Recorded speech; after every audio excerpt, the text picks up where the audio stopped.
প্রথমে এই মহিলার মন্দিরে যে ভিডিওটা কথাটা আমি শুনুন। করেছিলাম, আমি ওই বুঝলি, ভক্ত দেখুন বাবার কথা কি শুনে বলছে। আমি ভিডিওটা বানিয়েছিলাম। মানলাম ভক্তবা তোকে ভিডিওটা করার পারমিশন দিয়েছে, তো ওইভাবে ভিডিও করার পারমিশন তোকে দেয়নি।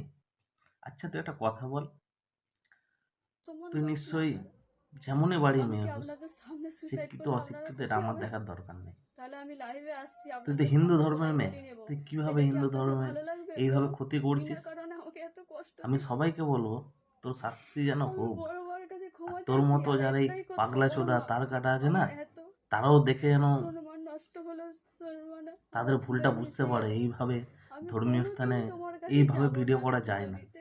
আর এই ন্যাকামো আমার জন্য এখানে যদি মারাতে তোমার আসিস না। মন্দির অপবিত্র হয়ে ঠিক যায়, আছে, এটা সোশ্যাল আর মিডিয়া, তুমি যেমন যদি আমার উঠেছিলিস সম্মানে ফিরে সেরকম দাও মা, ঢুকেও যাবে এইভাবে। সসম্মানে আমি তোমার কাছে ঠিক আছে, আবার যাব।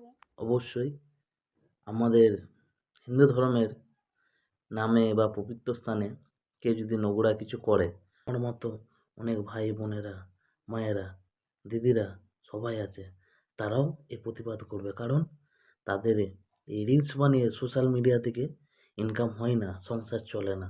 অবশ্যই তারা প্রতিবাদ করবে, আজ নয়তো কাল ঠিক প্রতিবাদ করবে, মনে রাখিস।